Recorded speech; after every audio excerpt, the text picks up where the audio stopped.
بسم اللہ الرحمن الرحیم رب اشرح لی صدری ویسر لی امری واحلل عقدۃ من لسانی یفقہوا قولی۔ الحمد للہ وحدہ والصلاة والسلام علی من لا نبی بعدہ وعلى آلہ واصحابہ الذین اوفوا عہدہ، اما بعد فاعوذ باللہ من الشیطان الرجیم، بسم اللہ الرحمن الرحیم۔ یا ایہا النبی اذا جاءک المؤمنات یبایعنک علی الا یشرکن باللہ شیئا ولا يسرقن ولا يزنين ولا يقتلن أولادهن ولا يأتين ببهتان يفترينه بين أيديهن وأرجلهن ولا يعصينك في معروف فبايعهن واستغفر لهن الله إن الله غفور رحيم۔ صدق الله العظيم وصدق رسوله النبي الكريم الأمين۔ ان اللہ وملائکتہ یصلون علی النبی یا ایہا الذین آمنوا صلوا علیہ وسلموا تسلیما۔ الصلاۃ والسلام علیک یا سیدی یا رسول اللہ وعلی آلک واصحابک یا حبیب اللہ۔ مولاي صل وسلم دائما ابدا علی حبیبک خیر الخلق کلہم، منزہ عن شریک فی محاسنہ فجوہر الحسن فیہ غیر منقاسم۔ یا اکرم الخلق مالی من الوذ بہ سواک عند حلول الحادث العممی۔ رب صل وسلم دائما ابدا علی حبیبک خیر الخلق کلہم۔ اللہ تبارک و تعالی جل جلالہ وعم نوالہ واتم برہانہ وعظم شانہ کی حمد و ثنا، اور حضور سرور کائنات مفخر موجودات زینت بزم کائنات دستگیر جہاں غم گسار زماں سید سرواراں حامی بے کساں قائد المرسلین خاتم النبیین احمد مجتبیٰ جناب محمد مصطفیٰ صلی اللہ علیہ وآلہ واصحابہ وبارک وسلم کے دربار گوہر بار میں ہدیہ درود السلام عرض کرنے کے بعد وارثان منبر و محراب، ارباب فکر و دانش، نہایت ہی معزز و محتشم حضرات و خواتین، سامعین و ناظرین، رب ذوالجلال کے فضل اور توفیق سے گوجرانوالا کی سرزمین پر بھٹی میرج ہال میں ماہ رمضان المبارک کے پر نور لمحات میں ادارہ صراط مستقیم پاکستان کے زیر اہتمام 15ویں سالانہ فہم دین کورس میں ہم سب کو شرکت کی سعادت حاصل ہو رہی ہے۔ آج ہماری گفتگو کا موضوع ہے اسلام کی اپنی بیٹیوں سے گفتگو۔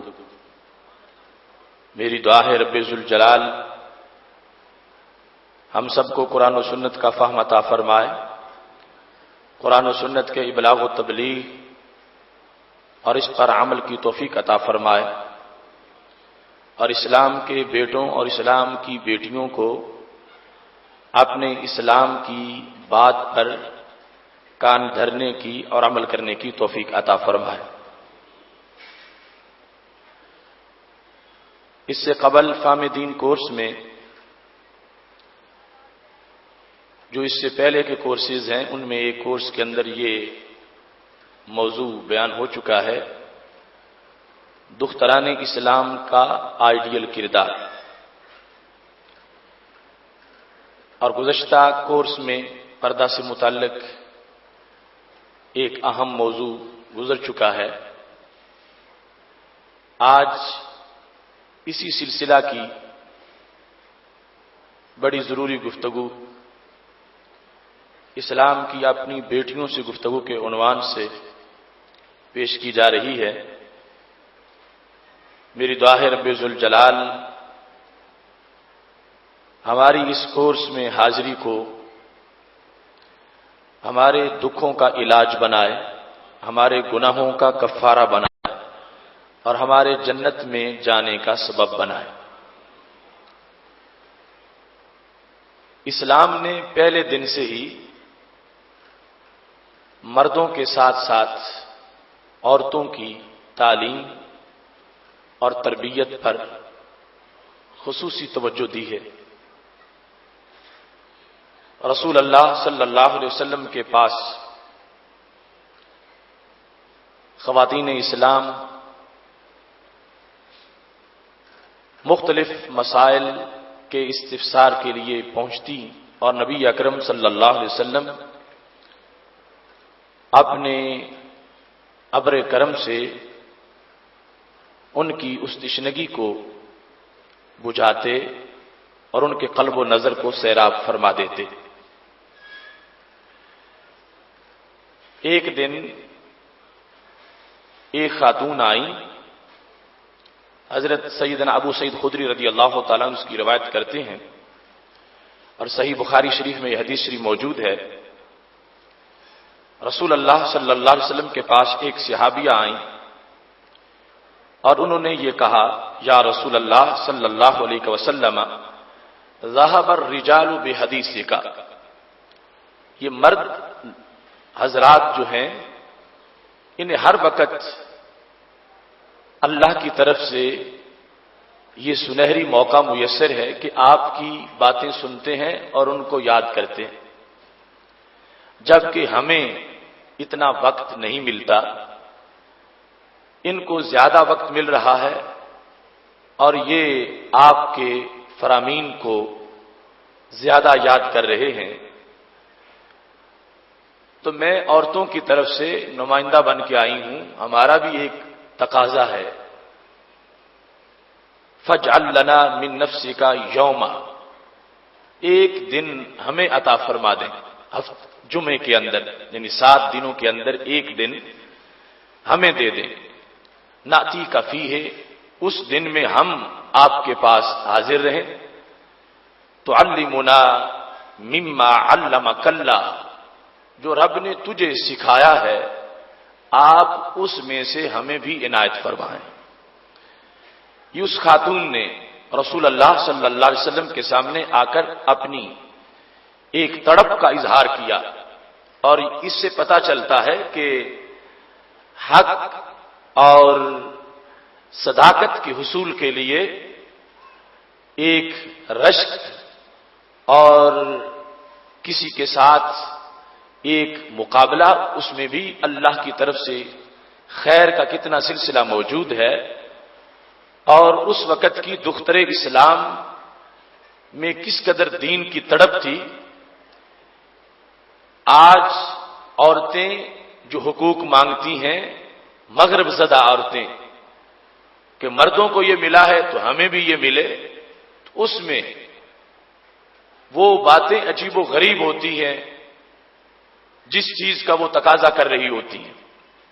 ان کے لیے تھیٹر کھل گیا ہے، ہمارے لیے بھی ہونا چاہیے، ان کے لیے یہ چیز بن گئی ہے، ہمارے لیے بھی ہونی چاہیے،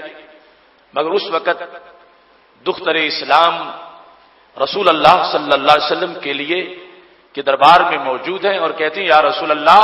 صلی اللہ علیہ وسلم، انہیں یہ وقت میسر ہے کہ ان کی آنکھوں کے کٹورے تمہارے حسن کے سمندر سے لبریز ہوتے ہیں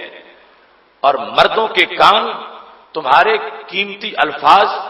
کے پھولوں کو چننے میں مصروف رہتے ہیں اور ان کے قلب و نظر پر تمہارے چہرے کی تجلی پڑتی رہتی ہے، اور وہ تمہارے الفاظ کو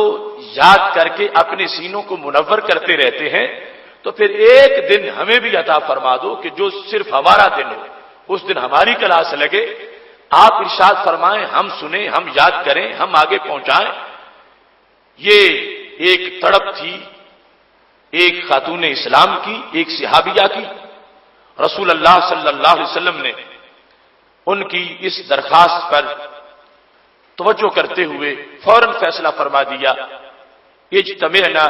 فی یوم کذا و کذا فی مکان کذا و کذا، فلاں دن فلاں جگہ آپ جمع ہو جاؤ،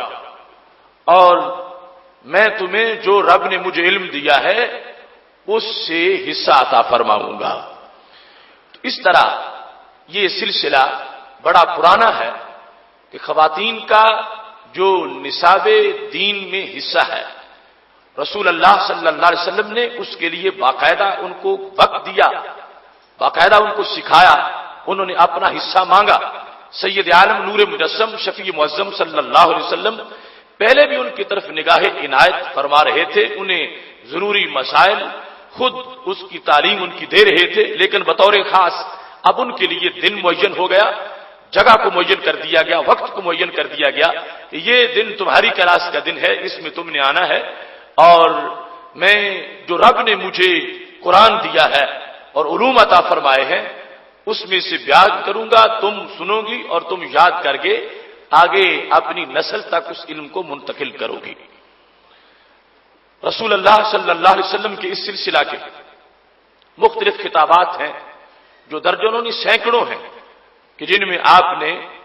دختران اسلام کو براہ راست خطاب کرتے ہوئے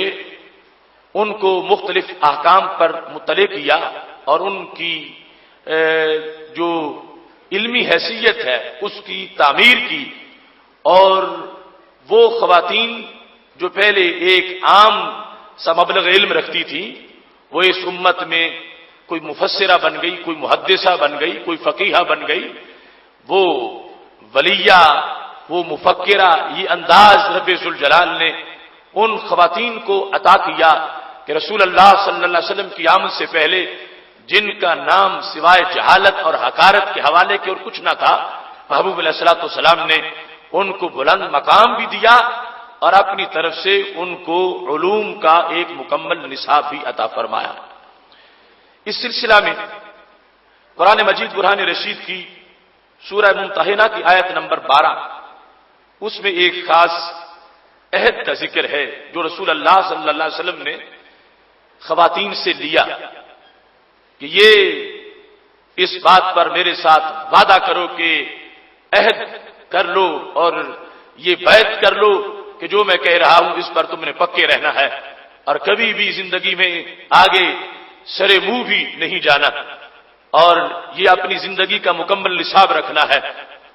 قرآن مجید برہان رشید میں ہے، رب ذوالجلال نے فرمایا یا ایھا النبی اذا جاءک المؤمنات، اے غیب کی خبریں دینے والے محبوب، جب آپ کے پاس مومنات آ جائیں، ایمان والی عورتیں، کیوں آئیں؟ یبایعنک، بیعت کرنے کے لیے، کس چیز پر؟ علی اللہ یشرکن باللہ شیئا، وہ یہ کہیں کہ اللہ کے ساتھ وہ کسی کو شریک نہیں ٹھہرائیں گی، پہلے نمبر پر اس چیز پر وہ بیعت کرنے کے لیے آ جائیں۔ پھر ولا یسرقن، اور وہ چوری نہیں کریں گی۔ دوسرے نمبر پر ولا یزنین، وہ بدکاری نہیں کریں گی۔ ولا یقتلن اولادہن، وہ اپنی اولاد کو قتل نہیں کریں گی۔ جس طرح کہ اس وقت بچیوں کو زندہ درگور کرنے کا معاملہ تھا، تو ان سے جو کلمہ پڑ گئی ہے یہ بیعت وصول کرو، یہ عہد کریں، نہ شرک کریں گی، نہ چوری کریں گی، نہ بدکاری کریں گی، اور نہ ہی اپنی اولاد کو قتل کریں گی۔ اس کے بعد فرمایا ولا یاتین ببہتان یفترینہ بین ایدیہن وارجلہن، اپنے ہاتھوں اور قدموں کے درمیان جس بہتان کو وہ گڑیں ایسا بھی نہیں کریں گی۔ اس کا مطلب یہ ہے کہ اس وقت یہ رواج تھا کہ کوئی عورت مثال کے طور پر بانجھ ہے تو وہ کسی کا بچہ اٹھا کے لے آتی اور اپنے خامند کو کہتی کہ یہ میرے ہاں پیدا ہوا ہے. خامند کہیں سفر پہ تھا, وہ گھر لوٹ کے واپس آیا تو اس نے کسی کا وہ بچہ جو اٹھایا ہوا اس کو یہ شو کیا کہ یہ میں نے جنم دیا ہے اور یہ تیرا بچہ ہے. اس طرح کی وارداتیں ہوتی تھیں. تو خالق کائنات نے فرمایا یہ بھی ان سے بیعت لو کہ ایسی بات بھی اسلام کی کوئی بیٹی نہ کرے, اور جنہوں نے کلمہ پڑھ لیا ہے مومنات بن گئی ہے وہ اس چیز پر بھی پوری طرح پابندی کرے. ولا یعصینک فی معروف, اور کسی بھی اچھے کام میں یہ تمہاری نافرمانی نہ کریں. اس پر یہ جامع ہے ایک بیت. معروف ہر چیز اس میں داخل ہو گئی کہ جو بھی اچھائی کا کام ہے, یہ عورتیں جو کلمہ پڑھ رہی ہیں شوق سے اور پڑھ چکی ہیں, ان کو کہو کہ معروف میں اب تم میری مخالفت نہیں کرو گی. اس سلسلہ میں کبار محدثین اور متقدمین مفسرین کا یہ قول ہے کہ بالخصوص معروف کے اندر جو بیعت ہو رہی تھی تو وہ یہ تھی اللہ یخبشن وجہا, کہ اگر مرگ کا موقع ہو تو چہرہ نہیں نوچنا, ماتم نہیں کرنا, بین نہیں کرنے, ہائے ہائے نہیں کرنا, اور گریبان نہیں پھاڑنا, اور ہلاکت کے الفاظ اور بین کے مختلف الفاظ ان کو ادا نہیں کرنا. ولا ینشرن شعرا, ساری زندگی اپنے بالوں کو ننگے نہیں ہونے دینا. ولا ینشرن شعرا, اپنے بال بکھرنے نہیں دیں گی. اس پر بیعت کریں کہ ان کے بال کسی غیر محرم کو نظر نہیں آئیں گے. اس پر یہ مسلمان عورتیں اے محبوب تمہارے ساتھ بیعت کریں کہ ہمارے بال کسی کو نظر نہیں آئیں گے, کسی غیر محرم کی نگاہ ہمارے بالوں پر نہیں پڑے گی. ولا یحدثن الرجال الا ذا محرم, بیعت کریں کہ ساری زندگی ہم کسی غیر محرم سے گفتگو نہیں کریں گے, کسی غیر محرم سے ہم بولیں گی نہیں. اس بات پر یہ تمہارے ساتھ محبوب بیعت کریں جنہوں نے کلمہ پڑھ لیا ہے. ایسی بیعت کرنے اگر یہ آ گئی ہیں, اور جو ضروری بیعت ہے, جب ایسے یہ اپنا عزم ظاہر کر رہی ہیں فبایعہن, تو پھر ان کی بیعت وصول کر لو. اللہ فرماتا ہے میں محبوب تجھے کہہ رہا ہوں یہ بیعت اس بار کرنا چاہتی ہیں ایمان کی خاطر, اور یہ ضروری ہے بیعت ہے ان کے لیے. فبایعہن, ان کی یہ بیعت وصول کر لو, یعنی ان سے یہ عہد دینا چاہتی ہیں, یہ عہد لے لو ان سے. واستغفر لہن اللہ, اور پھر اللہ سے ان کے گناہوں کی معافی کی درخواست بھی کر دو کہ جو اس بات پر بیعت کر رہی ہیں پہلے جو کچھ ہو چکا ہے وہ تم محبوب مجھے کہو میں ان کو معاف کروں تو میں معاف کر دوں گا. یعنی جس نے معاف کرنا ہے وہ کہتا ہے محبوب تم مجھے کہو واستغفر لہن, ان کے لیے معافی آپ ان کے گناہوں کے لیے وہ مجھے کہے کہ اے اللہ ان کے گناہوں کو معاف کر دے, مغفرت آپ ان کے لیے طلب کریں. تو کیا ہوگا؟ فرمایا ان اللہ غفور الرحیم, بے شک اللہ بخشنے والا ہے اور بہت بڑا مہربان ہے. یہ ایک عہد نامہ قرآن مجید برہان رشید ہمارے گھروں میں موجود ہے, اور جس وقت کوئی باپ اپنی بیٹی کو گھر سے رخصت کرتا ہے یہ بھی لوگوں نے رسم منائی ہے, قرآن کے سائے میں کرتا ہے, قرآن جہیز میں دیا جاتا ہے. تو قرآن کا مطلب یہ ہے کہ جو قرآن کہتا ہے اس کو سمجھا جائے اور اس کے مطابق عمل کیا جائے. اب اس ایک آیت کا جو تقاضا ہے اس کو اگر کوئی اسلام کی بیٹی سامنے رکھے تو پوری زندگی اس کی نور سے بھر جائے. تھوڑی سی اس کو پابندی کرنا پڑے گی, تھوڑا سا اپنے آپ کو سنبھالنا پڑے گا, اور ضروری ہے یہی عورت اگر بگڑ گئی تو معاشرے کا سب سے بڑا فتنہ اور شیطان کا جال, اس کا نام حدیث میں آ گیا, اور اس کو شیطان کا زہریلا تیر کہہ دیا گیا, اور اس کو فتنوں کی ماں کہہ دیا گیا. اور یہی خاتون اگر مومنہ بنی اور پھر اس کے ساتھ اس نے اپنے آپ کو سنبھالا اور قرآن کے سائے میں رہی, اور حضرت سید عائشہ صدیقہ رضی اللہ تعالی عنہا کی تعلیمات کا زیور پہنا, اور حضرت فاطمہ رضی اللہ تعالی عنہا کی چادر کے نیچے رہی تو پھر اسی کو صادقہ کہا گیا، اسی کو قانتہ کہا گیا، اسی کو صابرہ کہا گیا، اسی کو صائمہ کہا گیا، اسی کو ساجدہ کہا گیا، اسی کو راکعہ کہا گیا۔ یہی نسل نو کا بہت بڑا مزرعہ قرار پائی اور یہی انسانی فصل کے نکھار کا بہت بڑا منبع اور کھیت قرار پائی۔ اسی سے تقویٰ کے پھول کھلے، اسی سے پرہیزگاری کی بہار آئی، یہی صالحین کی ماں کہلائی اور یہی زہاد کا مرجع کہلائی۔ اسی کی گود کو جنت کے مناظر میں سے ایک منظر قرار دے دیا گیا، اسی کی تربیت کو ایک انسانی کردار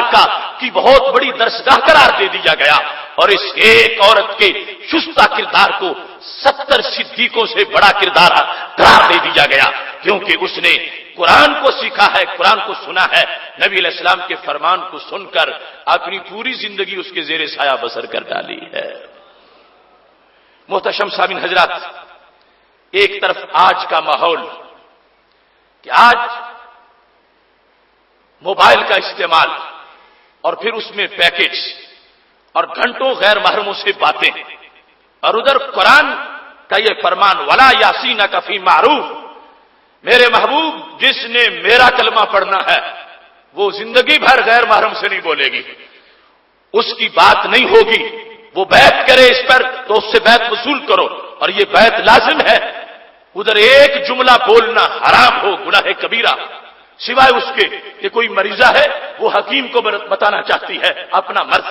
کسی کیس میں وہ گواہی دینا چاہتی ہے کسی حاکم کے سامنے، وہ مستثنا چند باتیں صورتیں جدا ہیں۔ اس کے سوا معاذ اللہ جس کو آج گناہ نہیں سمجھا جا رہا اور گھنٹوں ٹائم بھی ضائع کیا جا رہا ہے، اور ٹائم کے ساتھ ساتھ اپنا ایمان ضائع کیا جا رہا ہے، کہ ادھر تو حرام کر دیا گیا تھا کہ کسی غیر محرم سے بولنا اپنی دلی رغبت کی بنیاد پر اور باتیں کرنا اس کو ناجائز قرار دیا گیا، اور سید عالم نور مجسم شفیع معظم صلی اللہ علیہ وسلم نے ایک دختر اسلام کو بتایا گھر میں کیسے رہنا ہے، باہر کیسے نکلنا ہے، اگر مرگ کا وقت ہو تو اس وقت کیسے رہنا ہے، اگر شادی کا موقع ہو تو پھر کیسے رہنا ہے۔ آج معاذ اللہ یہ سمجھ لیا گیا ہے کہ جو شادی کا موقع ہوتا ہے وہ گویا کہ اس وقت ایک مومنہ ہی نہیں رہی، یعنی اس کو اس وقت چھٹی دے دی گئی ہے، پتہ ہی نہیں چلتا کہ کوئی عیسائن ہے یا کوئی مسلمان ہے، کوئی یہودیہ ہے یا کوئی مومنہ ہے۔ شادی کی تقریبات کو یوں اپنی زندگی سے خارج قرار دے کر کہ جو اسلام کے تقاضے تھے وہ باقی زندگی میں تھے، آج کا دن مجھ سے بری ہے، اس میں چھوٹے بڑے سارے اس طرح شریک ہو جاتے ہیں الا ماشاء اللہ۔ اور دوسرا جب خدا بچائے کوئی افسوس مرگ یا ناگہانی کوئی موقع ہوتا ہے، اس وقت جو بے صبری اور اس وقت جو اسلامی احکام کی خلاف ورزی ہوتی ہے وہ ایک مستقل المیہ ہے۔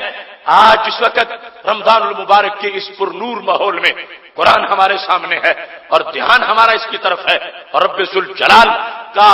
جو مغفرت کا بادل ہے وہ بارش بن کے برس رہا ہے، اور سید عالم نور مجسم شفیع معظم صلی اللہ علیہ وسلم کی نگاہ ناز گنبد خضرا سے اپنی امت کی طرف دیکھ رہی ہے۔ ایسے میں عہد بھی کرنا ہے، دختران اسلام نے ہم سب نے ان احکام کے مطابق ان کو سمجھنا بھی ہے، اور پھر صرف کانوں کی لذت کے لیے نہیں، ایمان کے وقار کے لیے اور ایمان کی بہار کے لیے کہ چلو جب تک پتہ نہ تھا کوئی اور معاملہ تھا، حالانکہ لازم ہے جس وقت کوئی بالغ ہو جائے، مرد ہو یا عورت، کہ جیسے نماز فرض ہے ایسے ہی زندگی گزارنے کا رستہ جاننا بھی فرض ہے۔ جو نہیں پوچھتی نہیں جانتی وہ مجرمہ ہوگی، جو مرد نہیں پوچھتا وہ مجرم ہوگا۔ ہاں اس کے باوجود وقت گزر گیا جو گزر گیا، اب یہ قرآن اور رسول اللہ صلی اللہ علیہ وسلم کے یہ فرامین اور جن کو آپ نے سکھایا ان کا کردار میں تمہارے سامنے مختصر سے وقت میں پیش کر رہا ہوں، تاکہ یہ میرے لیے بھی ذریعہ نجات بن جائے اور آپ سب کے لیے بھی ذریعہ نجات بن جائے۔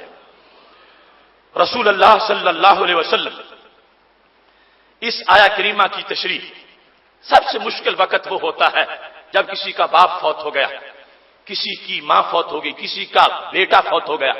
جگر پارا جدا ہو گیا، کسی کا بھائی دنیا سے چلا گیا۔ اب وہ وقت لوگ کچھ کہہ دیتے ہیں کہ اب ہمیں کچھ نہ کہو، جو کچھ ہم سے ہوتا ہے ہم وہ کرتے ہیں،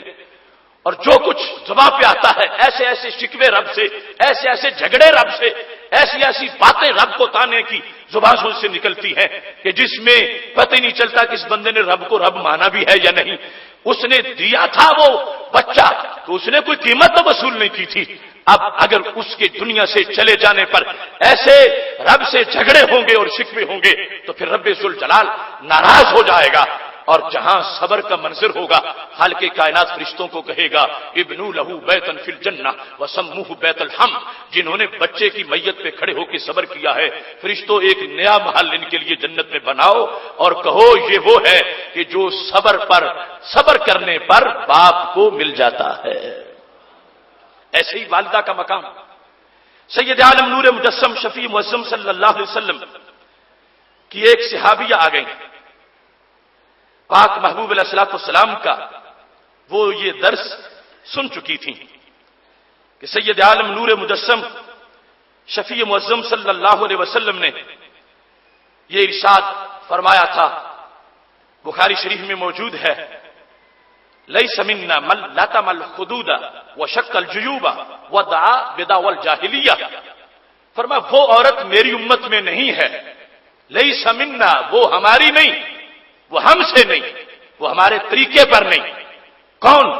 فرمایا جس نے ایسے وقت پر لطم الخدود، کوئی بھی پرابلم تھا، مشکل آ گئی تھی، کوئی افسوس کی گھڑی تھی،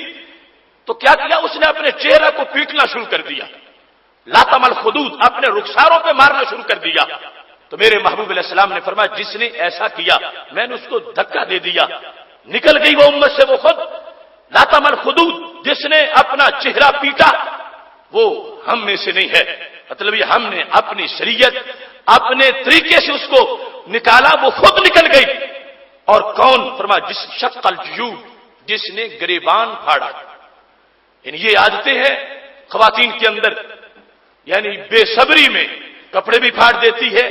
ایسی آفات اور ناگہانی مصائب کے موقع پر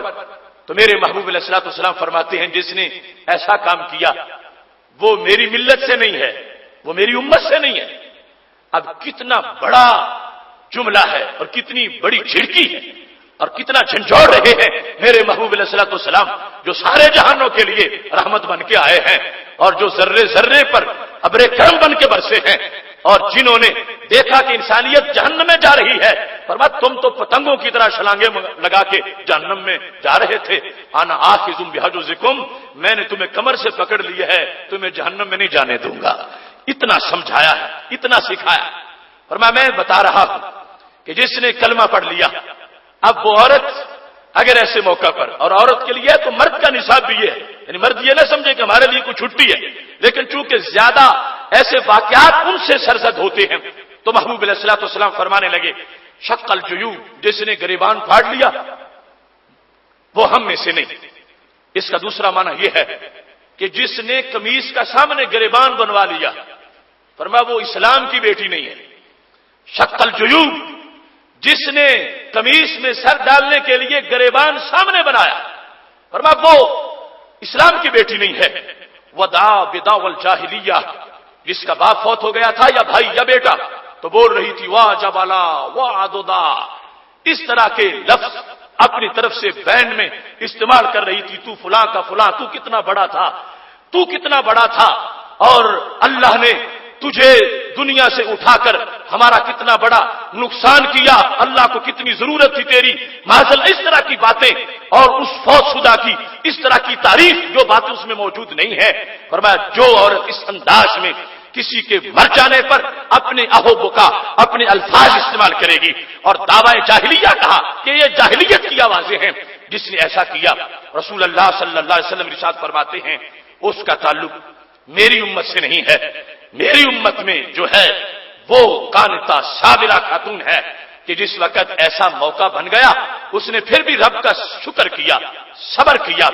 اور آنکھوں سے آنسو پر شریعت میں پابندی نہیں ہے، اور وہ جو حالت اضطراب میں نکل جائے آواز رونے کی اس پر پابندی نہیں ہے، لیکن وہ بین، وہ الفاظ، وہ جملے اور اس طرح کی صورتحال اور زور زور سے آوازیں بلند کرنا اس سے منع کیا جا رہا تھا. اور پھر وہ جو ساتھ تاننے ہیں رب ذوالجلال کو اور جو شکوے ہیں خالق کائنات سے، اس سے بطور خاص نبی علیہ الصلوۃ والسلام نے منع کیا، فرمایا جس نے ایسا کیا وہ ہم میں سے نہیں ہے، اس نے ہمارے طریقے کو چھوڑ کر جاہلیت کے طریقے کو اپنا لیا ہے۔ پاک محبوب علیہ الصلوۃ والسلام کی اس تقریر کا سنو اثر کتنا ہوا۔ سید عالم نور مجسم شفیع معظم صلی اللہ علیہ وسلم تشریف فرما ہیں، ایک خاتون آ گئی، نام ان کا ام خلاد تھا، حضرت ام خلاد رضی اللہ تعالی عنہا آئی کس موقع پر کہ ان کے بیٹے کی شہادت ہو چکی تھی، بیٹا شہید ہو گیا، جنگ میں گیا شہید ہو گیا، نبی علیہ السلام واپس آئے، اب یہ پاک محبوب علیہ السلام کے پاس آ گئی، میرا بیٹا شہید ہو گیا، اس کے بارے میں سرکار دو عالم صلی اللہ علیہ وسلم سے کچھ پوچھنا چاہتی ہیں، کوئی شکوہ نہیں کرنا چاہتی۔ جب آئیں تو صورتحال دیکھ کر صحابہ کو بڑا تعجب ہوا، ماں ہو، بیٹا فوت ہو چکا ہو، اور کہیں دور کسی زمین پر نہ چہرہ دیکھا ہو اور نہ ہی جستے پاک کے پاک پہنچی ہو، اب امانت دی تھی اسلام کو اور وہ امانت قبول ہو گئی۔ جس وقت ام خلاد نبی علیہ الصلوۃ والسلام کے دربار میں پہنچی،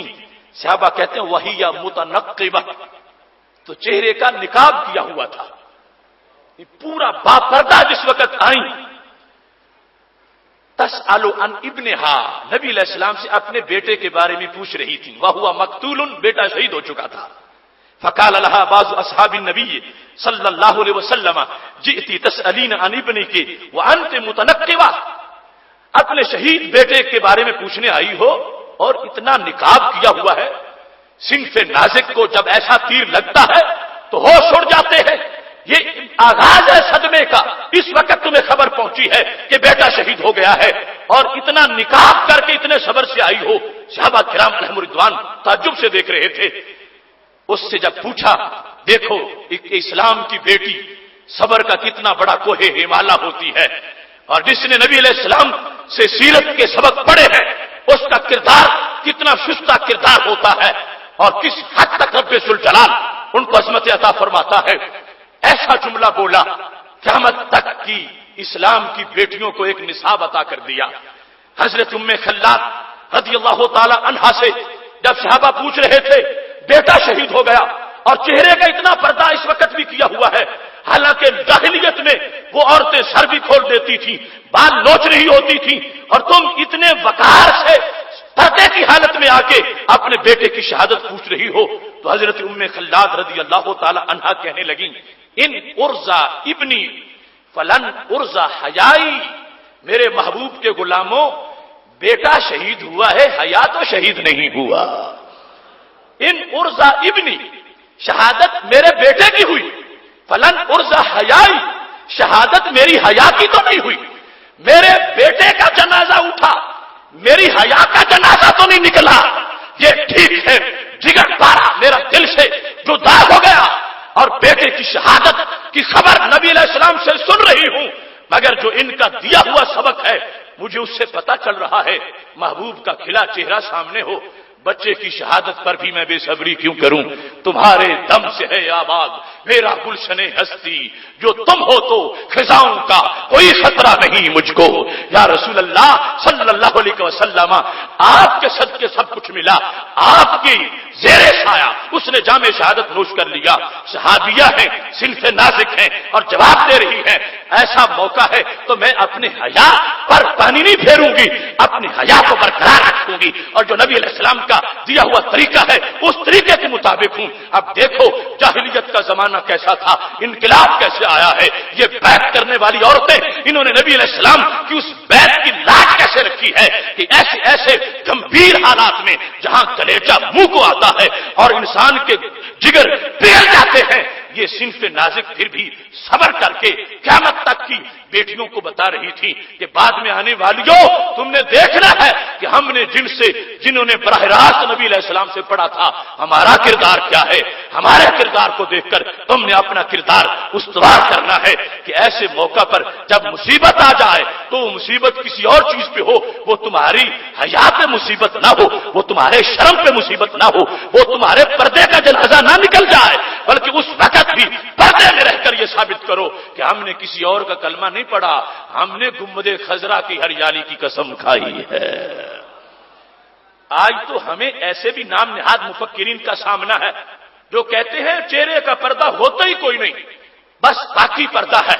چہرے کا کوئی پردہ ہی نہیں۔ ایک تو وہ مغرب زدہ خواتین این جی اوز میں جنہوں نے مختلف دفتر بنا رکھے ہیں اور اسلام کی بیٹیوں کو بے رہروی کی طرف لگانا چاہتی ہیں، اور وہ غیروں کی پالتو ایجنٹ عورتیں پاکستان میں ان کے مشن پر کام کر رہی ہیں، وہ نام کی مسلمان، اور دوسری طرف ایسے نام نہاد مفکرین جو پہلے معاشرہ آتش فشاں ہے اور اوپر سے کہتے نہیں چہرہ اس کا کوئی پردہ ہی نہیں ہے۔ ان کے مذہبی جلسوں میں عورتیں بے حجاب اپنی ٹانگوں پہ ٹانگیں چڑھائے بیٹھی ہوتی ہے، اور شرم نہیں آتی ان لوگوں کو کہ قرآن و سنت کی کتنی دھجیاں تعلیمات کی اڑائی جا رہی ہیں۔ ادھر میرے محبوب علیہ السلام کا نور نگر ہے، مدینہ شریف ہے، اس خاتون کا بیٹا بھی شہید ہو چکا ہے، مگر پھر بھی چہرہ ڈھانپا ہوا ہے، اور بتانا چاہتی ہیں کہ ہم نے جن سے پردے کے سبق سیکھے ہیں انہوں نے ہمیں چہرے کا پردہ بھی بتایا ہے۔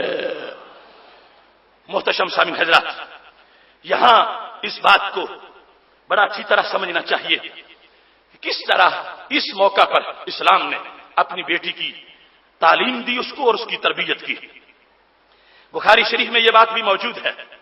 حضرت زینب بنت ابی سلمہ رضی اللہ تعالی عنہا اس کی راویہ ہے، وہ کہتی ہیں کہ ام المومنین حضرت ام حبیبہ رضی اللہ تعالی عنہا جو ہمارے محبوب صلی اللہ علیہ وسلم کی زوجہ محترمہ ہے، حضرت امیر معاویہ رضی اللہ تعالیٰ عنہ کی ہمشیرہ، حضرت ابو سفیان رضی اللہ تعالیٰ عنہ کی بیٹی ہیں، حضرت ام حبیبہ ام المومنین، جب ان کو پیغام پہنچا کہ حضرت ابو سفیان رضی اللہ تعالیٰ عنہ فوت ہو گئے، حضرت ابو سفیان اپنے باپ کی وفات کی خبر پہنچی تو تیسرا دن جب گزر رہا تھا وفات کے بعد، آپ نے زرد رنگ کی خوشبو منگوائی اور وہ خوشبو اپنے چہرے پہ لگائی، اپنی ہتھیلیوں پہ لگائی، اور لگانے کے بعد جو عورتیں آئی ہوئی تھیں پاس تعزیت کے لیے ان کو کہا، کہنے لگی یہ جو تم نے مجھے یہ کام کرتے دیکھا ہے، کنت ان ھذا لاغنیہ، مجھے اس چیز کی کوئی ضرورت نہ تھی، میں نہیں پسند کرتی خوشبوؤں کو، مگر اس وقت کیوں لگائی؟ کہتی لولا انی سمعت رسول اللہ صلی اللہ علیہ وسلم یقول لا یحل لامرأة تؤمن باللہ والیوم الآخر ان تحد علی میت فوق ثلاث الا علی زوج فانہا تحد علیہ 4 اشہر وعشرا۔ میں نے اپنے نبی علیہ الصلوۃ والسلام سے سنا ہے، میرے آقا اور میرے خامد انہوں نے یہ بتایا تھا کہ جو عورت اللہ پر ایمان رکھتی ہے اور مجھ پر ایمان رکھتی ہے اور آخرت پر ایمان رکھتی ہے، اس کے لیے حلال ہی نہیں کہ وہ 3 دنوں سے زائد کسی پر سوگ منائے، 3 دنوں سے زائد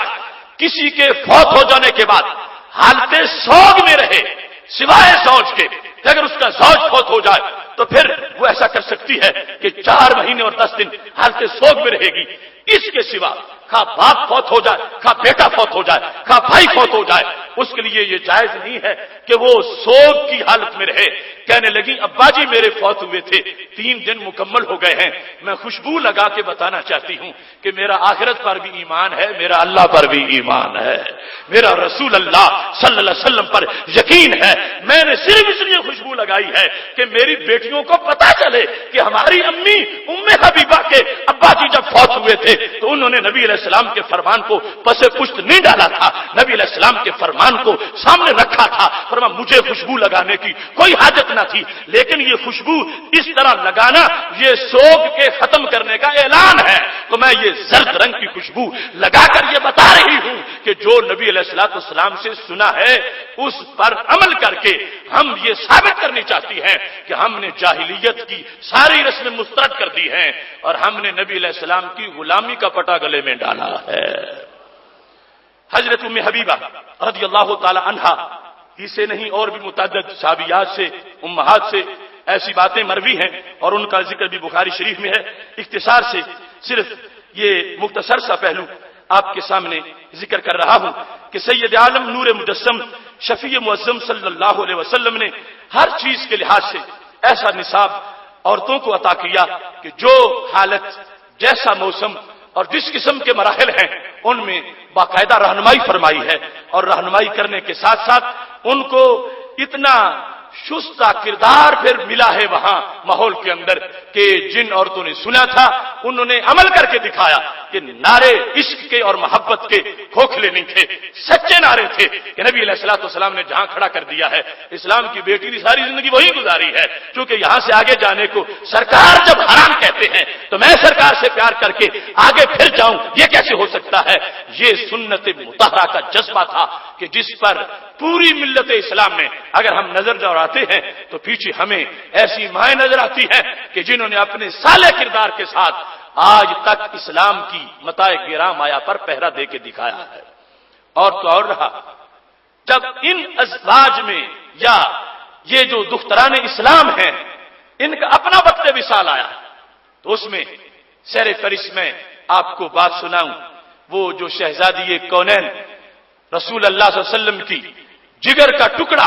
حضرت فاطمہ طیبہ طاہرہ صالحہ عابدہ رضی اللہ تعالی عنہا، ان کا وصال کا وقت قریب تھا۔ تلخیص الحبیر جلد نمبر 2 صفحہ نمبر 239 پر ان کا یہ قول موجود ہے، اور مسند امام احمد میں بھی جب وقت وصال قریب آیا تو استقبلت القبلۃ، وہ سارے شکوے شکایتیں جو لوگ کرتے ہیں ان میں سے کسی چیز کا کوئی تصور نہ تھا، بڑے سرور میں تھی، بڑے یقین میں تھی، بڑے اطمینان میں تھی، اور خود دنیا سے جاتے وقت استقبلت القبلۃ، اپنا منہ قبلے کی طرف پھیر لیا، وتوسدت یمینہا، اپنا دایاں بازو نیچے رکھا، اوپر اپنا چہرہ رکھا اور چہرہ قبلے کی طرف کیا، اور قبلے کی طرف اس لیے کیا کہ قیامت تک جو زہرا کی خادمہ ہوگی اور قیامت تک جو فاطمہ سے پیار کرنے والی ہوگی اس کو سبق مل جائے کہ فاطمہ رضی اللہ تعالی عنہا تو دنیا سے جا رہی تھی، روح نکل رہی تھی، پھر بھی چہرہ قبلے کی طرف کیا گیا ہوا تھا، اور وہ کوئی حضرت فاطمہ رضی اللہ تعالی عنہ سے اپنی دعوت کا دعویٰ نہ کرے کہ جس کا سر قبلے کی طرف اور چہرہ جھکتا ہی نہیں حالت سجدہ میں۔ حضرت فاطمہ رضی اللہ تعالی عنہا کی روح نکل رہی ہے، اور یہ اثر ہے اگر یہاں روح نکلتے وقت سر قبلے کی طرف ہے تو پھر حضرت امام حسین رضی اللہ تعالی عنہ کا بھی سر سجدے میں ہے۔ ادھر سیدہ فاطمہ رضی اللہ تعالی عنہا نے خود چہرہ قبلے کی طرف کیا، اپنے دائیں ہاتھ پہ رکھا اور بتا دیا کہ جو میری بیٹیاں ہیں، جو ملت اسلام کی بیٹیاں ہیں اور جو مجھ سے پیار کرنے والی ہیں اور جو قیامت تک زہرا کا ورد کریں گی، میں ان کو اپنا پیغام دینا چاہتی ہوں کہ جب تک بدن میں جان ہو تو پھر قبلے کی طرف حاضری ہو، رب کے دربار میں سجدہ ہو، اور خالق کائنات جل جلالہ کو بھول کر نماز کے وقت کو چھوڑ نہ دیا جائے، اللہ کے دربار کی حاضری کو بلکہ حاضری برقرار رکھی جائے تاکہ روح نکل رہی ہو پھر بھی وہ سر عادی بن چکا ہے کہ جھکتا ہے تو قبلے کی طرف جھکتا ہے۔ سید عالم نور مجسم شفیع معظم صلی اللہ علیہ وسلم نے یہ نصاب عطا کیا دختر اسلام کو، اور اس کی اگلی صورت بطور خاص جو عمومی نصاب ہے خاتون خانہ کے لیے، اس میں بھی حضرت فاطمہ رضی اللہ تعالی عنہا کا ایک استفتاء، ایک تڑپ، ایک سوال نبی علیہ الصلوۃ والسلام سے، اس میں بھی آج کی اسلام کی بیٹی کے لیے ہزاروں سبق موجود ہیں۔ ابو داؤد شریف میں یہ حدیث شریف موجود ہے، حضرت علی رضی اللہ تعالیٰ عنہ اس کے راوی ہیں، اور حضرت علی رضی اللہ تعالیٰ عنہ اپنے دوستوں کو یہ حدیث سنایا کرتے تھے، اور اس طرح تمہید سے شوق دلا کر الا احدثک انی وعن فاطمہ بنت رسول اللہ صلی اللہ علیہ وسلم، میں تمہیں اپنا اور فاطمہ رضی اللہ تعالی عنہا جو نبی علیہ الصلوۃ والسلام کی شہزادی ہیں، ہم اپنی ایک آپ بیتی تجھے نہ سناؤں، اپنا ایک معاملہ میرا اور فاطمہ رضی اللہ تعالی عنہا کا نبی علیہ السلام کے دربار میں آنا جانا، اس کے بارے میں تمہیں نہ بتاؤں؟ اب لوگ شوق سے کہتے بتاؤ وہ کون سی بات ہے جس کو تم اس انداز میں بیان کرنا چاہتے ہو؟ تو حضرت علی رضی اللہ تعالی عنہ یہ سنا کرتے تھے،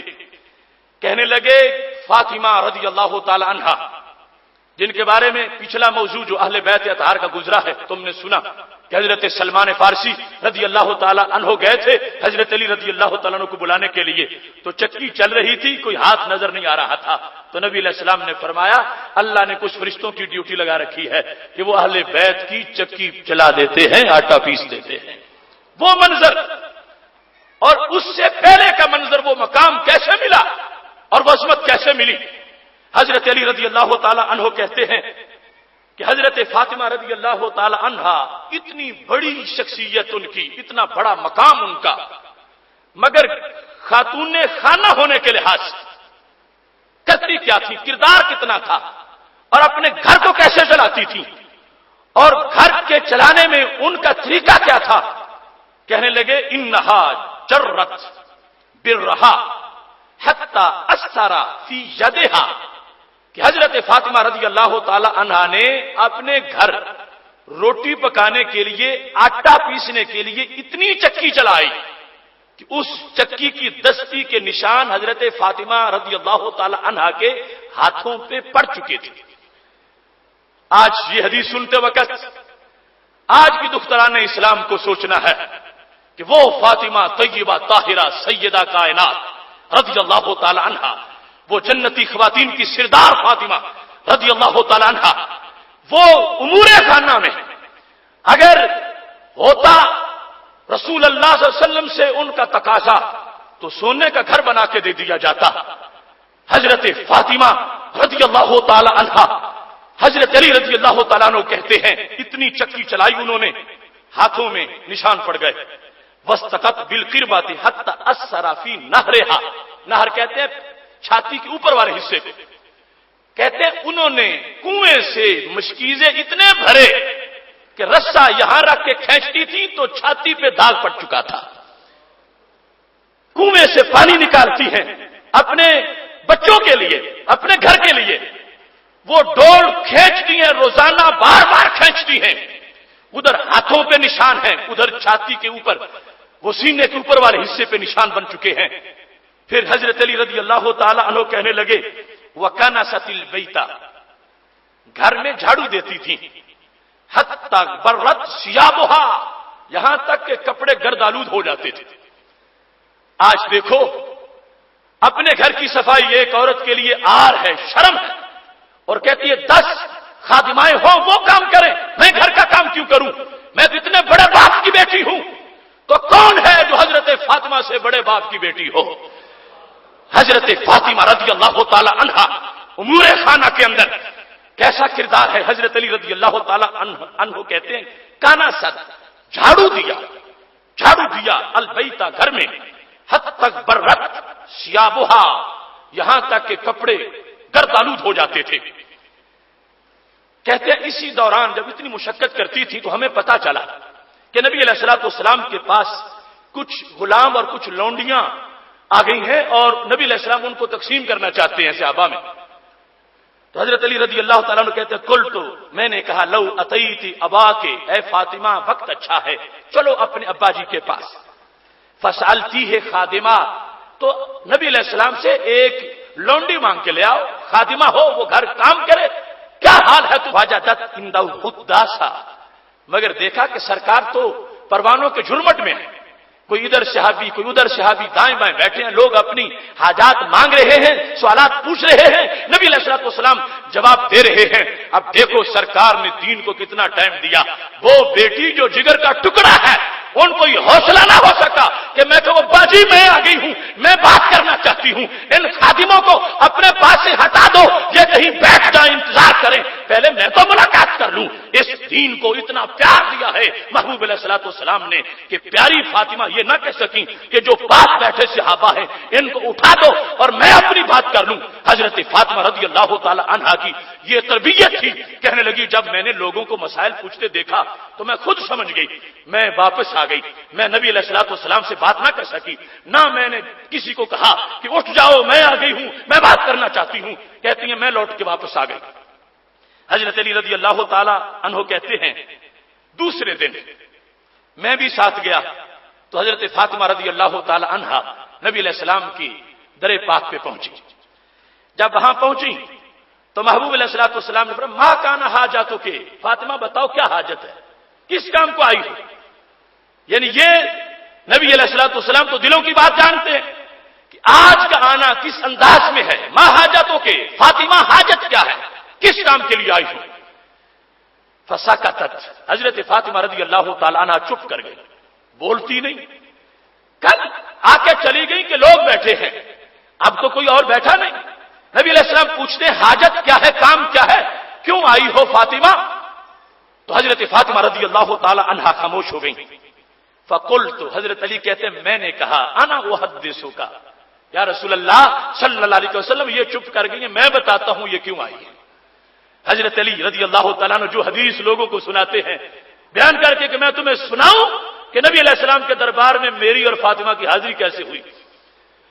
میں کہتا ہوں یا رسول اللہ صلی اللہ علیہ وسلم یہ کس کام کے لیے آئی ہیں. تو فرمایا ٹھیک ہے تم بتاؤ کیا کام ہے. تو حضرت علی رضی اللہ تعالی عنہ نے کہا جرت برہا, محبوب صاحبزادی آپ کی ہے مگر چکی اتنی چلاتی ہیں حتی اثرت فی جدہا, ان کے ہاتھوں پہ نشان پڑ گئے. اور وحملت بالقربہ حتی اثرت فی نہرہا, مشکیزیں اتنے اٹھائے ہیں انہوں نے پانی کے بھرے ہوئے کہ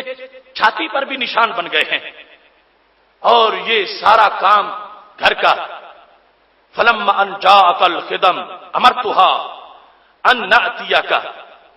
جب اتنے خادم آ گئے ہیں تو میں نے ان کو کہا تھا چلو ہم بھی چل کے مانگتے ہیں. نبی علیہ الصلوۃ والسلام کوئی عورت خاتون ہمیں تمہاری مدد کے لیے دے دیں, گھر میں کچھ کام وہ کرے کچھ آپ کریں. اور یہ کیا صورتحال ہے حضرت فاطمہ تمہاری یقیہا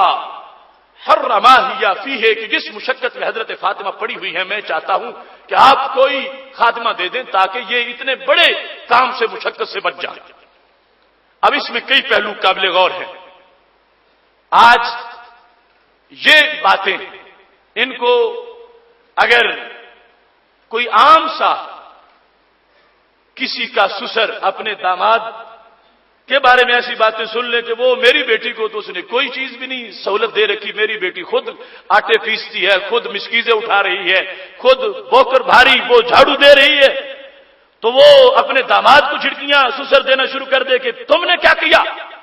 مگر میرے محبوب علیہ الصلوۃ والسلام نے حضرت علی رضی اللہ تعالی عنہ سے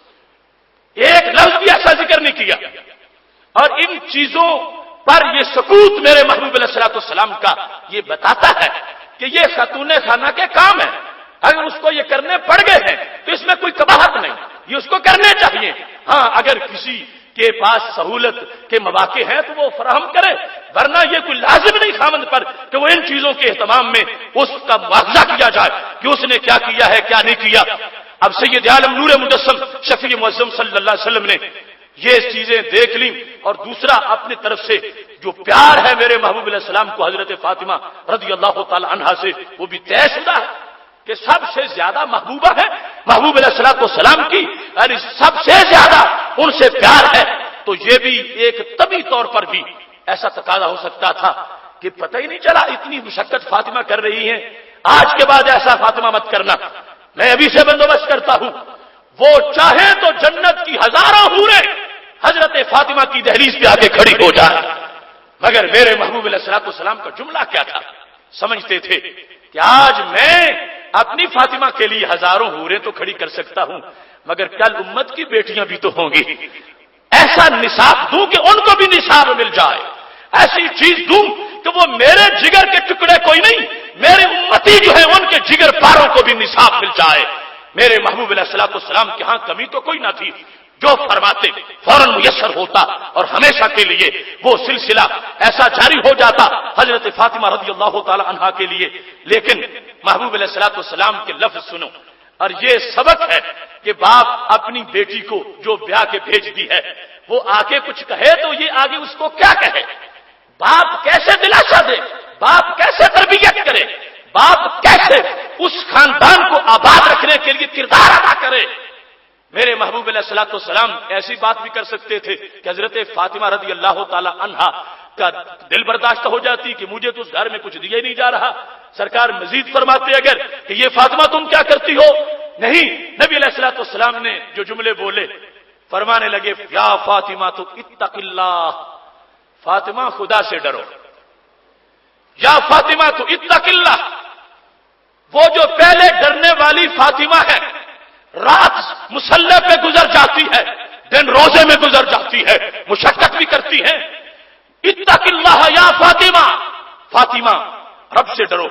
وَأَدِّي فَرِيضَةَ رَبِّكِ، اپنے رب کا فریضہ ادا کرتی رہو۔ ادی فریضۃ ربک، اپنے رب کا فریضہ ادا کرو۔ وَعْمَلِي عَمَلَ أَهْلِكِ، اپنے گھر کا کام بدستور جاری رکھو۔ وَعْمَلِي عَمَلَ أَهْلِكِ، جو تمہارے اہل کا کام ہے، جو حضرت علی رضی اللہ تعالیٰ عنہ کے گھر میں کر رہی ہو، یہ کرتی رہو۔ اور ترتیب بیان کر دی، تقوی حاصل رکھو، پہلے بھی متقی مزید حاصل کرو، اور پھر اپنے رب کا فریضہ، اور اس کے بعد شوہر کی خدمت۔ حضرت سیدہ فاطمہ رضی اللہ تعالی عنہا کو سرکار نصاب دے رہے ہیں، اگر محبوب چاہتے تو اپنی بیٹی کے لیے جو چاہتے 1 منٹ سے پہلے میسر ہو جاتا۔ پر قیامت تک کی فاطمہ کی خادمائیں بھی آئیں گی، حضرت فاطمہ سے پیار کرنے والی بیٹیاں پیدا ہوں گی، تو سب کے لیے جامع نصاب ہو۔ فرمایا فاطمہ رب ذوالجلال سے ڈرو، اپنے رب کا فریضہ ادا کرو، اور پھر اس کے ساتھ ساتھ کیا کرو، وَعْمَلِي عَمَلَ أَهْلِكِ، اپنے اہل کا کام جو کرتی ہو کرتی رہو، اس میں کوئی حرج نہیں۔ کتنا شستہ افکار کا انداز ہے، حالانکہ ایک طبی محبت بھی غالب ہو سکتی تھی، ایک انسانی خواہش بھی، اور اس میں نبی علیہ الصلوۃ والسلام روک دیتے نہیں، یہ کام چھوڑ دو، ہم کسی کی ڈیوٹی لگا دیتے ہیں۔ فرمانی وَعْمَلِي عَمَلَ أَهْلِكِ، جو کر رہی ہو وہ کرتی رہو۔ سید عالم نور مجسم شفیع معظم صلی اللہ علیہ وسلم کا یہ جملہ، یہ قیامت تک کے لیے والدین کے لیے ایک درس حیات ہے کہ اپنی بیٹیوں کو جس وقت ایسے معاملات میں وہ بریف کریں، ان کو کچھ سمجھائیں تو یہ باتیں بتائیں کہ ایک ہے رب کا فرض، اس کے بعد ہے اس گھر والے کا فرض، اس کی خدمت، ان چیزوں کو پیش نظر رکھا جائے۔ میرے محبوب علیہ الصلوۃ والسلام جس وقت یہ بتا چکے، اب فرمانے لگے فاطمہ چونکہ تم آئی ہو تو ہم خالی تو تجھے نہیں بھیجیں گے، تجھے دوں گا اور قیامت تک کی اسلام کی بیٹی کو بھی دے دوں گا۔ کیا فرما اذا اخذت مضجعک، فاطمہ جب کام کاج کر کے رات نماز پڑھ کے اپنے بستر پہ لیٹنے لگو، سبحی ثلاثا و ثلاثین، 30 مرتبہ سبحان اللہ کہنا ہے۔ وحمدی ثلاثا و ثلاثین، 33 مرتبہ، پہلا بھی 33 مرتبہ، ثلاثا و ثلاثین 33 مرتبہ سبحان اللہ کہنا ہے، اور دوسرے نمبر پر 33 مرتبہ الحمدللہ پڑھنا ہے۔ وکبری 34 و ثلاثین، اور 34 مرتبہ اللہ اکبر کہنا ہے۔ فتل کا میاں، میری بیٹی فاطمہ یہ 100 بن گیا۔ خیر اللہ کا من خادم، وہ لونڈی تمہارے ساتھ اتنا تعاون نہیں کرے گی جتنی یہ تسبیح تمہارا تعاون کرتی رہے گی۔ گئی تھی کہ بوجھ ختم ہو جائے، لیکن بظاہر تو بوجھ اور بڑھ گئے، بظاہر، حقیقت میں نہیں۔ یعنی اگر آج جیسے لوگوں کا دماغ ہو، کہے تھے کہ گئے تھے نمازیں بخشوانے، روزے گلے پڑے، کچھ چھٹی لینے گئے تھے، مفتی صاحب نے فلاں صاحب نے اور لازم کر دیا۔ میرے محبوب علیہ السلام نے فرمایا فاطمہ تم مجھ سے خادمہ مانگنے آئی ہو، میں تمہیں خادمہ سے بڑی چیز دے رہا ہوں، اور یہ تسبیح فاطمہ ہے، ورنہ سوتے وقت یہ پڑھ لیا کرو، یہ خیر اللہ کے من خادم، یہ خادم سے تمہارے لیے اچھا ہے۔ یعنی خادم کام کر کے وہ خادمہ تمہارے ساتھ اتنا تعاون نہیں کرے گی، تمہیں اس خادمہ کے کام کرنے سے اتنا ریلیف نہیں ملے گا، اتنا سکون نہیں ملے گا جتنا 100 بار کے اس ذکر سے رب تمہیں سکون عطا فرمائے گا۔ عظیم باپ کی عظیم بیٹی کے اگلے لفظ سنو. یہ نہیں کہا ابا جی میں تو کام کر کر کے تھک گئی تھی اور چھٹی کچھ لینے آئی تھی آپ نے اور لازم کر دیا. نہیں, کیا شان ہے سیدہ فاطمہ رضی اللہ تعالی عنہا کی. لفظ یہ ہیں, قالت بولی, رضیت عن اللہ وعن رسولہ, محبوب تمہاری فاطمہ رب سے بھی راضی ہو گئی ہے, رب کے نبی سے بھی راضی ہو گئی ہے. رضیت عن اللہ وعن رسولہ, فرمایا میں راضی ہوں. یہ خیال نہ ذہن میں لانا کبھی, اور یہ خیال نہ آئے کہ بچی آئی تھی اس نے مانگا تھا اور میں نے جو اس نے مانگا تھا وہ نہیں دیا, کہ شاید بچی کے دل میں کچھ نہ آیا ہو, دل میں کوئی خیال ایسا نہ آ جائے. فرمایا میرے محبوب اور میرے ابا جی میں اپنی طرف سے اظہار کرتی ہوں, رضیت عن اللہ وعن رسولہ, میں راضی ہوں, رب پر بھی راضی ہوں, رب کے نبی علیہ السلام پر بھی راضی ہوں. دونوں ذاتوں کا بطور خاص ذکر کر کے سیدہ فاطمہ رضی اللہ تعالی عنہا نے اس بات کو قیامت تک کی بیٹیوں تک پہنچایا کہ دختران اسلام, جہاں رب کا نام زباں پہ آنا چاہیے وہاں رب کے محبوب علیہ السلام کا نام بھی زباں پہ ہونا چاہیے. اور یہ کہو میں اللہ سے راضی ہوں اور نبی علیہ السلام سے بھی راضی ہوں. اللہ تبارک و تعالیٰ یہ اعزاز عطا کرتا ہے ایسے مقامات پر کہ جس وقت ایک انسان ایسے فیصلوں پر راضی ہوتا ہے, اور یہ قرآن کا فیصلہ ہے. آج تو دیکھو نا ایسی بیماری آ چکی ہے, ایسی وبا پھیل چکی ہے, ایسا وبال آ چکا ہے, یعنی اتنا نام نہاد روشن خیالی نے منہ کھول دیے ہیں مرد و زن کے کہ اب کہا جائے یہ شریعت ہے, یہ قرآن ہے, یہ سنت ہے. تو آگے جواب کئی قسم کے ملتے ہیں. کوئی کہتا نہیں آخر انسانی حق بھی ہے, آخر ہمارا بھی کچھ حق ہے, آخر انسان کا بھی کوئی تقاضا ہے, آخر عقل کی بھی کوئی مانگ ہے, آخر زندگی بھی گزارنی ہے, آخر دنیا بھی کچھ کہتی ہے. اس طرح کی باتیں آتی ہیں. مگر ادھر قرآن کہتا ہے وما كان لمؤمن ولا مؤمنة اذا قضى الله ورسوله امرا ان يكون لهم الخيرة من امرهم. فرمایا جب اللہ فیصلہ کر دے یا اللہ کے نبی علیہ السلام فیصلہ کر دے, فرمایا کسی مومن اور مومنہ کے لیے یہ جائز نہیں ہے کہ وہ آگے اپنی زبان کھولے, چپ ہو جائے, سر تسلیم خم کر دے کہ جو سرکار نے فرما دیا, جو شریعت میں آ گیا, جو قرآن نے کہہ دیا میں اس کی پابند ہوں. میں کسی فیشن پرست عورت کی بات نہیں سنوں گی, میں کسی مغرب زدہ خاتون کے جال میں نہیں آؤں گی, میں کسی دنیا کی لیڈی کے فیشن کی طرف نہیں دیکھوں گی. میرے سامنے میرے رب کا قرآن ہے اور میرے نبی علیہ السلام کا فرمان ہے. محتشم سامعین حضرات, سید عالم نور مجسم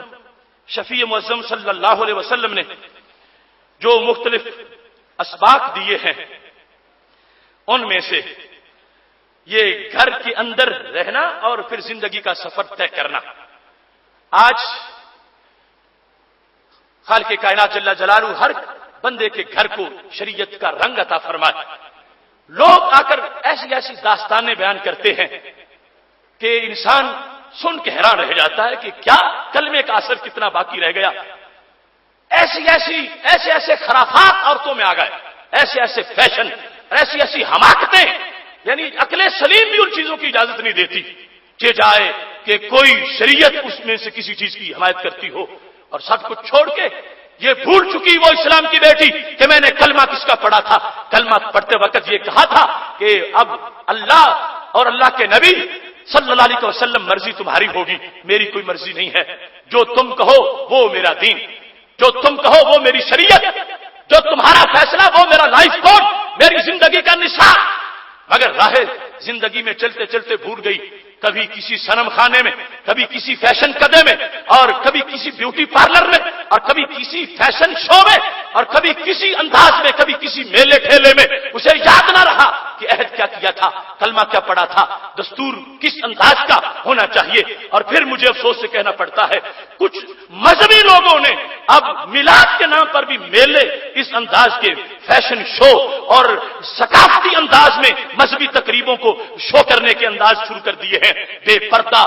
کھلے سر عورتیں وہاں جا کر درود پڑھ کے سمجھتی ہیں کہ ہم کوئی دین کا کام کر رہی ہیں, جبکہ پہلی اکائی دین کی پوری نہیں ہو رہی. میرے محبوب علیہ الصلوۃ والسلام نے فرما دیا, حدیث شریف صحیح بخاری شریف میں موجود ہے, اور اس حدیث شریف کے اندر ایک پورا نصاب حیات رسول اللہ صلی اللہ علیہ وسلم نے اپنی امت کو عطا فرمایا ہے. اور یہ جو دختران اسلام کا نصاب ہے اسے تفصیل سے بیان کیا. بخاری شریف میں ہے حضرت ام سلمہ رضی اللہ تعالی عنہا روایت کرتی ہیں استيقظ النبی صلی اللہ علیہ وسلم ذات لیلہ کہ نبی علیہ السلام میرے حجرے میں تھے، ایک رات بیدار ہوئے، فقال سبحان اللہ، چونکہ سرکار کی نگاہ تو کہاں سے کہاں تک ہوتی تھی، بیٹھے حضرت ام سلمہ کے حجرے میں تھے، مگر اٹھتے ہی کہا سبحان اللہ۔ سبحان اللہ کہنے کا مطلب کیا تھا؟ فرمایا ماذا انزل اللیلہ من الفتن وماذا فتح من الخزائن، آج کی رات کتنے خزانے کھل گئے، قیامت تک جو کھلنے تھے۔ سرکار اٹھے ہیں، سبحان اللہ خزانوں کے کھلنے میں کہہ رہے ہیں، کتنے خزانے میری امت کے لیے کھل گئے، اور ساتھ ہی فرمایا ماذا انزل اللیلہ من الفتن، کتنے فتنے اترا ہے، فتنے کتنے اترے، خزانے کتنے کھلے۔ یہ کہنے کے بعد فرمایا ایقظوا صواحب الحجر، حجروں والیوں کو جگا دو۔ نبی علیہ السلام کے ازواج مطہرات کے حجرے ہیں نا مسجد کے ساتھ ساتھ،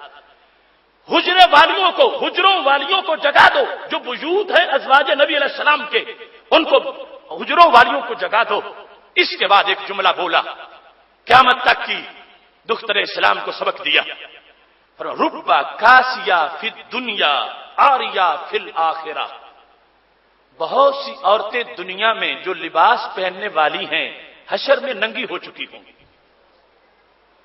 ربا کاسیا، قسمت، قسمت کعبہ کہتے ہیں نا، غلاف کعبہ کو قسمت کپڑے کو کہتے ہیں، کاسیا کشت والے کاف کے ساتھ مطلب ہے کپڑا پہننے والی، ربا کئی،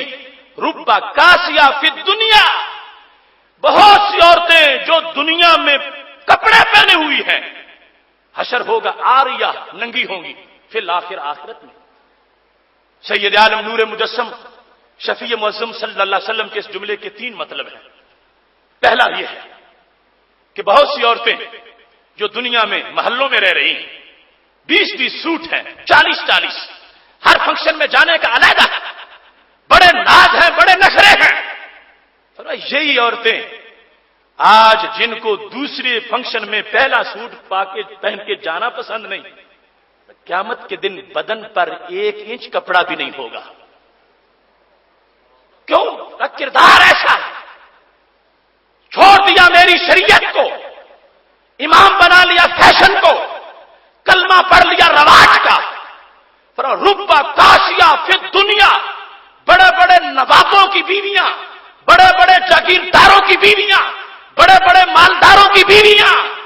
جن کے دنیا میں کپڑے سمجھائے نہیں جاتے، اتنے سوٹ ہیں لیکن عمل سے اتنی کوری ہیں۔ کپڑا تو ہے تقوی کا کپڑا، کپڑا ہے پرہیزگاری کا کپڑا، کپڑا ہے سنت نبوی کا کپڑا،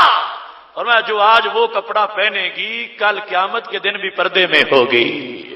اور آج جس نے وہ کپڑے چھوڑ دیے، آج جس نے اس شریعت کی طرف پیٹھ کر لی، آج جس نے اس شریعت کی نماز کو چھوڑ کر اپنے صرف فیشن کو اپنے پیش نظر رکھا، فرمایا یہاں وہ سمجھتی ہے کہ اگر ہفتے میں دوسرا سوٹ نہیں ہوگا تو میری عزت نہیں بنتی۔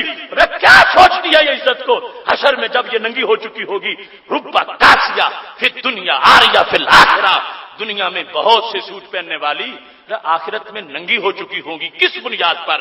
میری شریعت سے غداری کرنے کی وجہ سے، میری شریعت کو چھوڑنے کی وجہ سے انہیں یہ انجام دیکھنا پڑ جائے گا۔ اس کا یہ مطلب نہیں کہ کپڑے پہننے زیادہ جائز نہیں، اللہ کا دیا ہوا پیسہ اس کو جائز خرچ کرنا جائز ہے، اور نعمت ہے تو اس کا اظہار بھی جائز ہے، مگر اس نعمت میں بھول جانا رب کو، اس نعمت کی مستی میں، اس کے نشے میں شریعت کی توہین کرنا اور شریعت کو پسے پش ڈال کر شیطان کا کھلونا بن جانا، اس کی مذمت ہو رہی ہے۔ اور بہت سی ایسی ہیں کہ جو دنیا میں جن کے سوٹ گنے نہیں جا سکتے، مگر قیامت کے دن 1 انچ کپڑا بھی میسر نہیں ہوگا اور بالکل ننگی ہو چکی ہوں گی۔ ان کو سوچنا چاہیے کہ ایسی شرمندگی کا ان کو سامنا کیوں کرنا پڑ رہا ہے۔ لہذا آج کردار صحیح کریں تاکہ دنیا میں بھی پردے میں رہیں، عقبہ میں بھی پردے میں رہیں۔ دوسرا معنی کیا ہے؟ کاسیا، کپڑا پہننے والی، ربا کاسیا، فرمایا بہت سی کپڑا پہننے والی آخرت میں ننگی ہوں گی۔ کیا معنی ہے؟ فرمایا وہ کپڑے پہنتی ہیں تو بڑے ٹائٹ پہنتی ہیں، جن سے اعضاء پہچانے جاتے ہیں،